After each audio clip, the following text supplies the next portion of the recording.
Waiting for Russia to invade Ukraine feels a bit like waiting for Godot.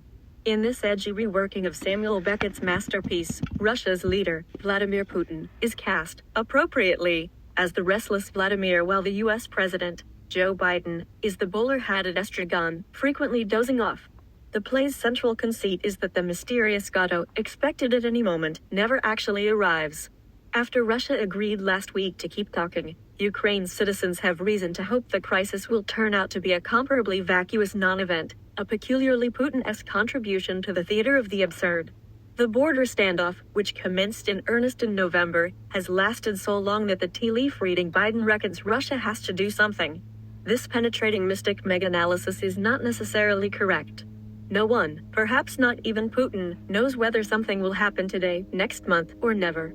Continuing the existentialist theme, even the definition of invasion is endlessly debated. Biden anticipates a D-Day scale Russian operation.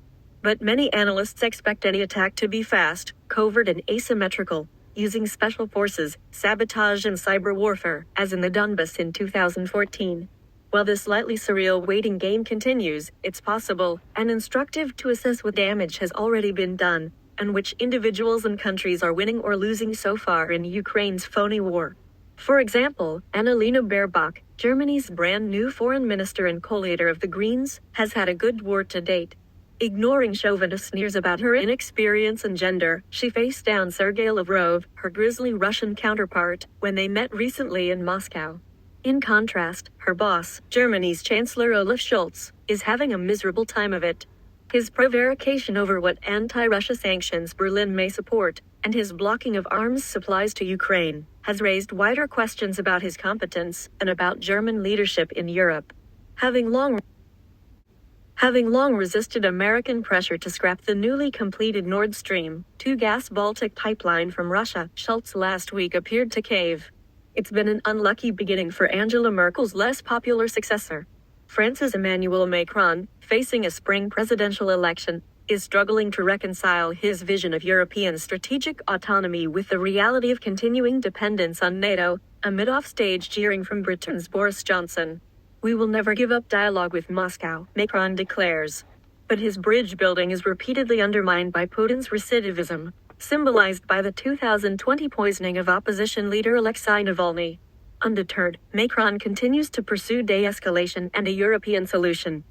Ukraine has become the focus of geopolitical attention in recent weeks, as a Russian troop buildup along its eastern border, and a list of demands from the Kremlin have prompted threats of sanctions by the West and military deployment by NATO allies.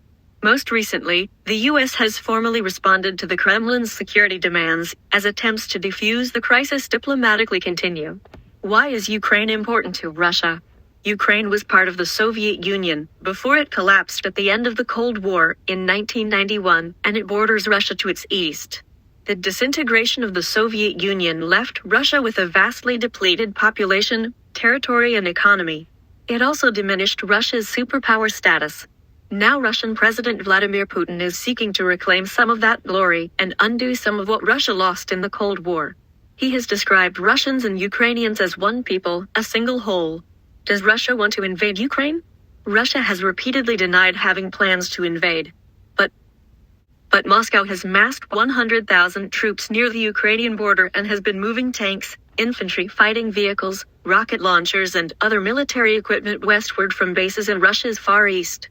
In addition, Russia is moving troops and S-400 surface-to-air missile systems into Belarus, which borders Ukraine and NATO members Poland, Latvia and Lithuania. Russia also has moved several ships near Ukraine's shores in the Black Sea and the Sea of Azov. It is also holding naval exercises in the Atlantic and Pacific Oceans and in the Arabian Sea with Chinese naval forces. On January 25, Moscow announced new military exercises in the North Caucasus. In late January, Western defense officials said Russia had sent medical units to the front, moving to a level of readiness that it hadn't reached in past buildups. In massing troops near Ukraine, Mr. Putin's goal is to extract concessions from Ukrainian President Volodymyr Zelensky and force him to give Russia a say in Ukraine's future. That would send a message to other former Soviet states that the West can't guarantee their security. To ratchet up the pressure, Mr. Putin has an array of military options short of a full occupation, from low-profile incursions to a limited conflict in the eastern Donbas region, where Russian-backed separatists have declared themselves independent of Ukraine, but aren't recognized by the government in Kiev. President Biden has said that he expects the Russians will move against Ukraine in some way, although Washington and Moscow have agreed to continue talks on how to defuse the crisis. Where is Ukraine? Ukraine is located in Eastern Europe and its eastern flank borders Russia.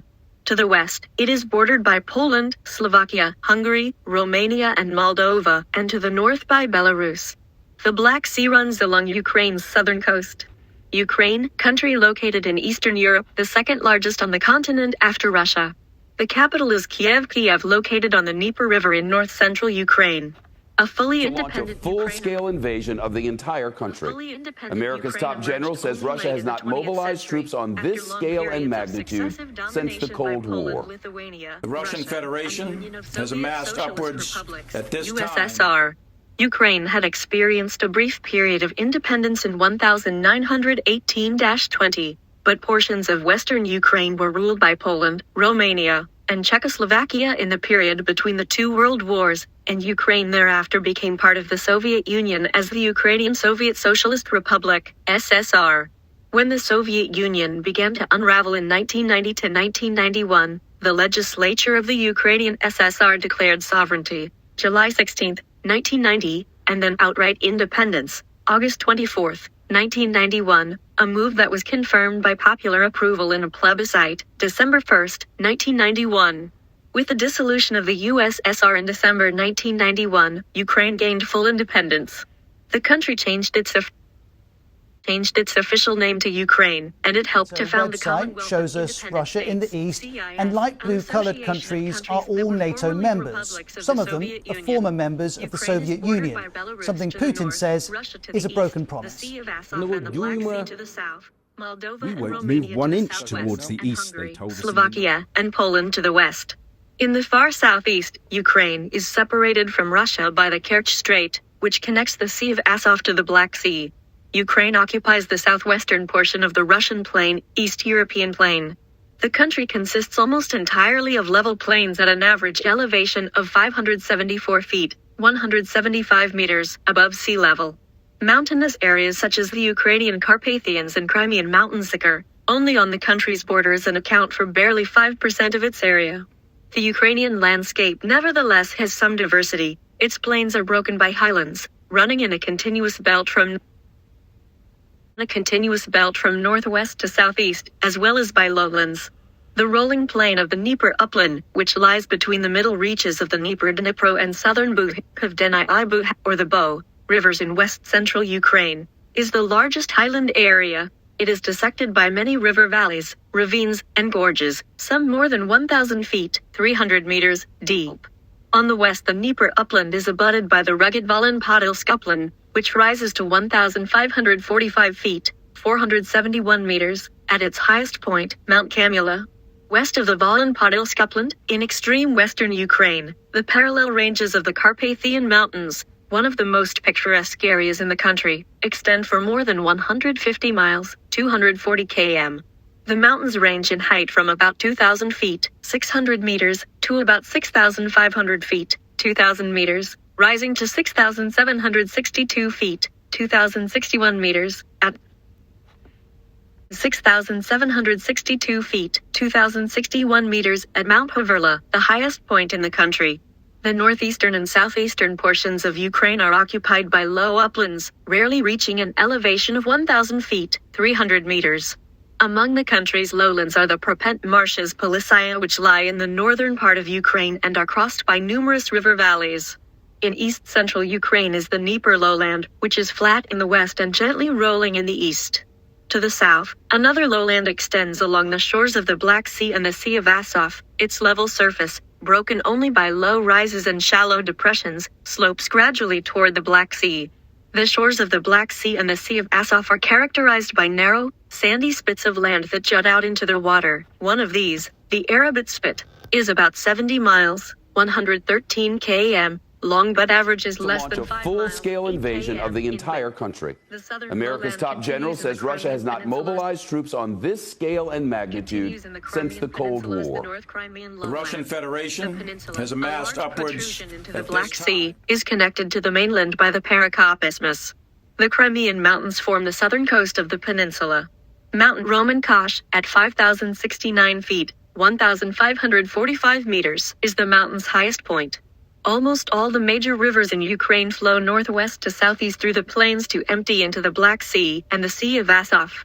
The Dnieper River, with its hydroelectric dams, huge reservoirs, and many tributaries, dominates the entire central part of Ukraine. Of the total course of the Dnieper, 609 miles, 980 km, are in Ukraine, making it by far the longest river in the country, of which it drains more than half. Like the Dnieper, the Southern Buh, with its major tributary, the Inhul, flows into the Black Sea.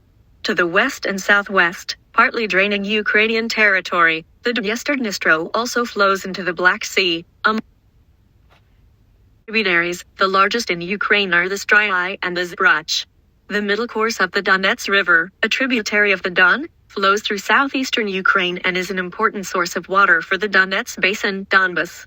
The Danube River flows along the southwestern frontier of Ukraine. Marshland, covering almost 3% of Ukraine, is found primarily in the northern river valleys and in the lower reaches of the Dnieper, Danube, and other rivers. The rivers are most important as a water supply, and for this purpose a series of canals has been built, such as the Donets Basin, the Dnieper Kryvyi Rih, and the North Crimea. Several of the larger rivers are navigable, including the Dnieper, Danube, Dniester, Pripyat, Donets, and Southern Buh, in its lower course. Dams and hydroelectric plants are situated on all the larger rivers. Ukraine has a few natural lakes, all of them small and most of them scattered over the river floodplains. One of the largest is Lake Svitayaz, 11 square miles, 28 square kilometer in area, in the northwest. Small saltwater lakes occur in the Black Sea lowland and in Crimea. Larger saline lakes occur along the coast. Known as limans, these bodies of water form at the mouths of rivers or ephemeral streams, and are blocked off by sandbars from the sea. Some artificial lakes have been formed, the largest of which are reservoirs at hydroelectric dams, e.g., the reservoir on the Dnieper upstream from Kremenchuk. The Kakhovka, Dnieper, Dniprodzerzhinsk, Kanov, and Kiev reservoirs make up the rest of the Dnieper Cascade.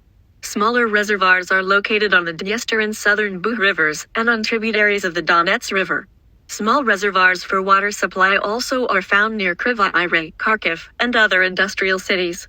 3 large artesian basins, the Volyn-Podilsk, the Dnieper, and the Black Sea, are exceptionally important for municipal needs and agriculture as well. In area, in the northwest. Small saltwater lakes occur in the Black Sea lowland and in Crimea. Larger saline lakes occur along the coast. Known as limans, these bodies of water form at the mouths of rivers or ephemeral streams, and are blocked off by sandbars from the sea. Some artificial lakes have been formed, the largest of which are reservoirs at hydroelectric dams, e.g., the reservoir on the Dnieper upstream from Kremenchuk. The Kakhovka, Dnieper, Dniprodzerzhinsk, Kanov, and Kiev reservoirs make up the rest of the Dnieper Cascade. Smaller reservoirs are located on the Dniester and Southern Buh rivers, and on tributaries of the Donets River. Small reservoirs for water supply also are found near Kryvyi Rih, Kharkiv, and other industrial cities. 3 large artesian basins, the Volyn-Podilsk, the Dnieper, and the Black Sea, are exceptionally important for municipal needs and agriculture as well.